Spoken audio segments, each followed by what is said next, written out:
അടുത്ത കാലത്താണ് ഞാൻ യൂറോപ്പിൽ ഒരു പഠനാവശ്യത്തിനായിട്ട് പോയത്. മറൈൻ സെക്ടറാണ്, പക്ഷേ അതിൻ്റെ മാനേജ്മെൻറ്റ് സൈഡാണ് ഞാൻ നോക്കിയത്. അവിടെ ചെന്നപ്പോൾ ഒരു ജനറൽ സ്റ്റഡിയാണ്. അപ്പോൾ അത് പഠിക്കാനായിട്ട് 10-20 കുട്ടികളുണ്ട്.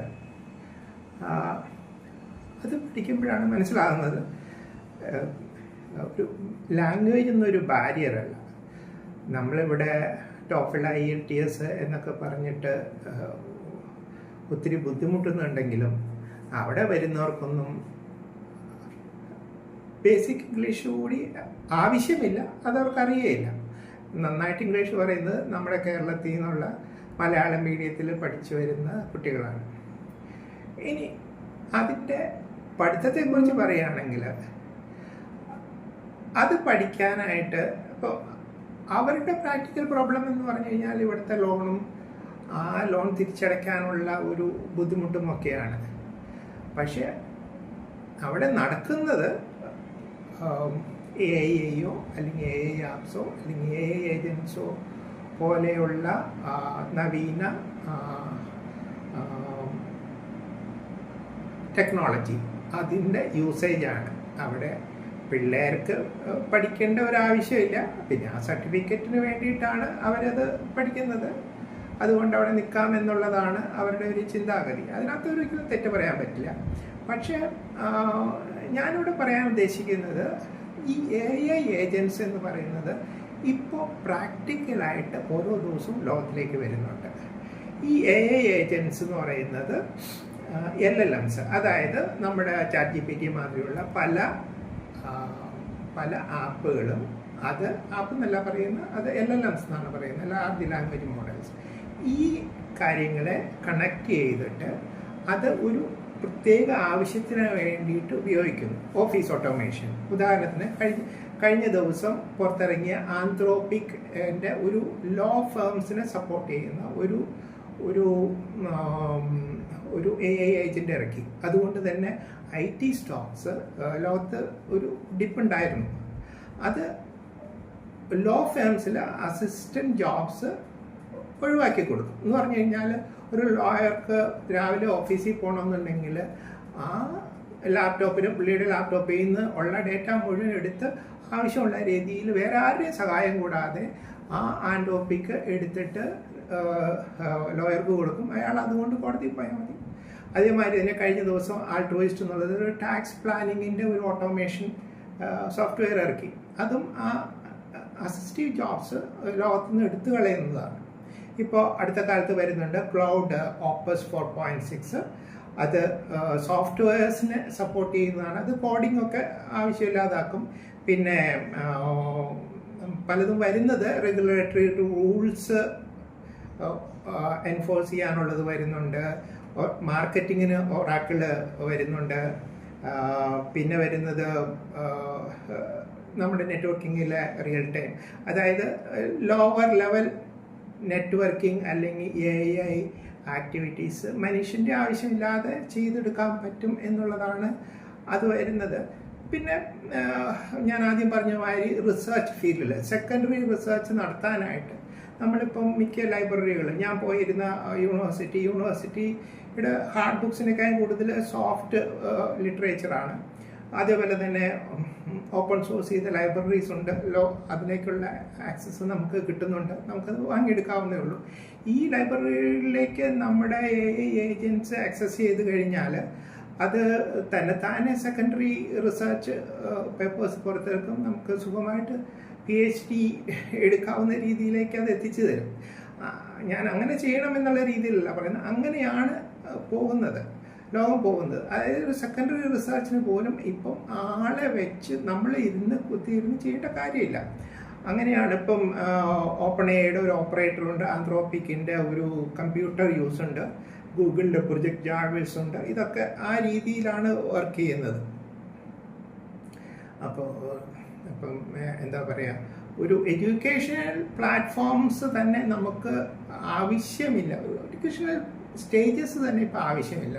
യൂണിവേഴ്സിറ്റികളോ കോളേജസിലോ ഒന്നും പോയതുകൊണ്ട് അവരുടെ ഡിഗ്രി കൊണ്ട് ആ രാജ്യത്ത് നിൽക്കാൻ പറ്റുമെങ്കിൽ നല്ലത്. അല്ലാതെ അപ്പോൾ അതിൻ്റെ വിവരം വെച്ചിട്ട് നമുക്കൊന്നും ഉപയോഗിക്കേണ്ട ഒരു കാര്യമില്ല.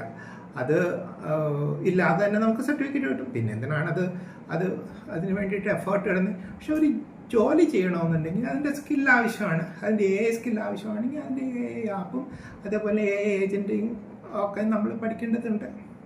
ഇപ്പം ചൈനീസ് പിള്ളേർ ഉപയോഗിക്കുന്നതാണ് സോട്ടേറോ മെഡ്ലി, പിന്നെ അതേപോലെ തന്നെ ക്ലൗഡ് ഉപയോഗിക്കുന്നുണ്ട്, ലാങ്ചെയിൻ,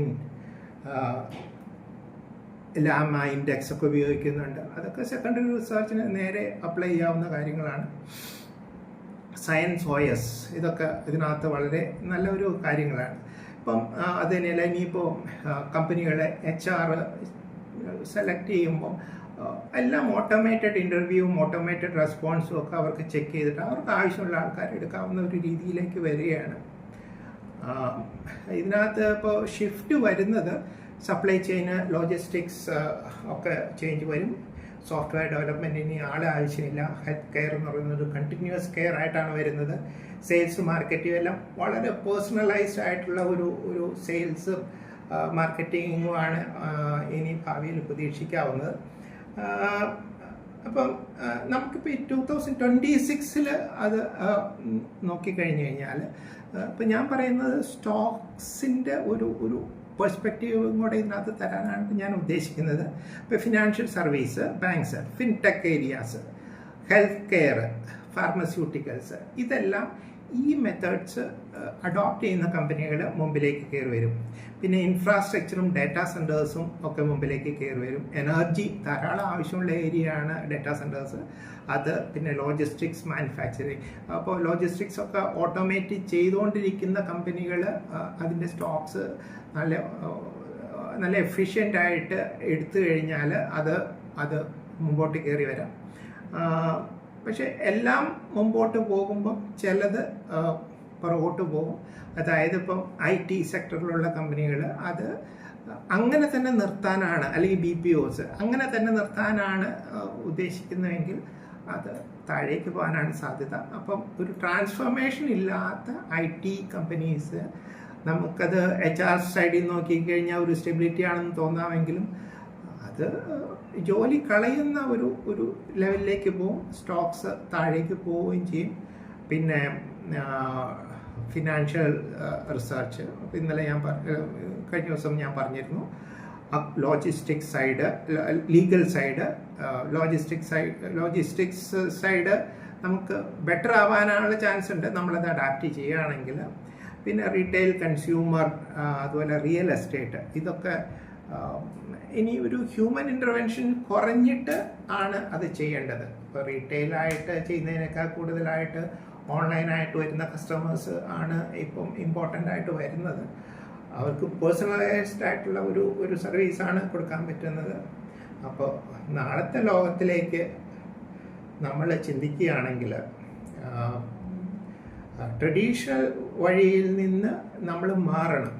അതായത് ഫിയർ ഓഫ് മിസ്സിങ് ഔട്ട് എന്ന് പറയുന്ന ഒരു സംഗതി ഉണ്ട് സ്റ്റോക്കിൽ. അതായത് നമ്മൾ ഇപ്പോൾ ഗോൾഡിന് അല്ലെങ്കിൽ ഏതെങ്കിലും ഒരു സ്റ്റോക്കിന് വില കൂടി കഴിയുമ്പോൾ അത് നമുക്ക് നഷ്ടമാകുമെന്ന് നമ്മൾ ഓടിച്ചെന്ന് വാങ്ങും. അപ്പോഴത്തേക്ക് അത് കയറിയിട്ടുണ്ട്. അതേമാതിരി തന്നെ ഒന്നാണ് നമുക്കൊന്നും പറ്റുകയില്ല എന്ന് നമുക്ക് ചിന്തിക്കുന്ന ഒരു സംഗതി. നമ്മൾ ട്രഡീഷണൽ ആയിട്ടുള്ള എല്ലാം ഇത്രയും നാൾ എനിക്ക് തന്നു, ഈ സ്റ്റോക്ക് എനിക്ക് തന്നു, അല്ലെങ്കിൽ ഈ സെക്ടർ എനിക്ക് തന്നു, അല്ലെങ്കിൽ ഈ ജോലി എനിക്ക് സ്ഥിരമായിട്ട് ഇതുവരെ തന്നു, അതുകൊണ്ട് നാളേക്ക് ഒരു ഉറപ്പില്ല. ലോകത്തിലാകെ കോൺസ്റ്റൻ്റ് ആയിട്ടുള്ള കാര്യം ചേഞ്ച് എന്നുള്ളതാണ്. അപ്പോൾ ബെറ്ററായിട്ട് ചേഞ്ച് അഡാപ്റ്റ് ചെയ്യുന്നവർക്ക് ആണ് നാളെ സ്റ്റോക്സിൻ്റെ വീഡിയോ ഇഷ്ടമായെങ്കിൽ ലൈക്ക് ചെയ്യുക, ഷെയർ ചെയ്യുക, സബ്സ്ക്രൈബ് ചെയ്യുക, കമൻസിൽ അഡ്വൈസ് ചോദിക്കുകയും അതേപോലെ തന്നെ അഡ്വൈസ് തരികയും ആവാം. ഞാനിവിടെ പറഞ്ഞിരിക്കുന്നത് ഒന്നും ഒരു സ്റ്റോക്ക് റെക്കമെൻഡേഷനല്ല, സെക്ടർ റെക്കമെൻഡേഷനും അല്ല. അത് നിങ്ങളൊരു സെബി രജിസ്ട്രേഡ് അഡ്വൈസറുടെ അടുത്ത് കൺസൾട്ട് ചെയ്ത് ഇൻവെസ്റ്റ്മെൻറ്റ് പ്രൊഫഷണൽസിനായിട്ട് ഡിസ്കസ് ചെയ്ത് മാത്രമേ നിങ്ങളുടെ സ്റ്റോക്സും ഇൻവെസ്റ്റ്മെൻറ്റ്സും എല്ലാം ചെയ്യാവുള്ളൂ. Thank you.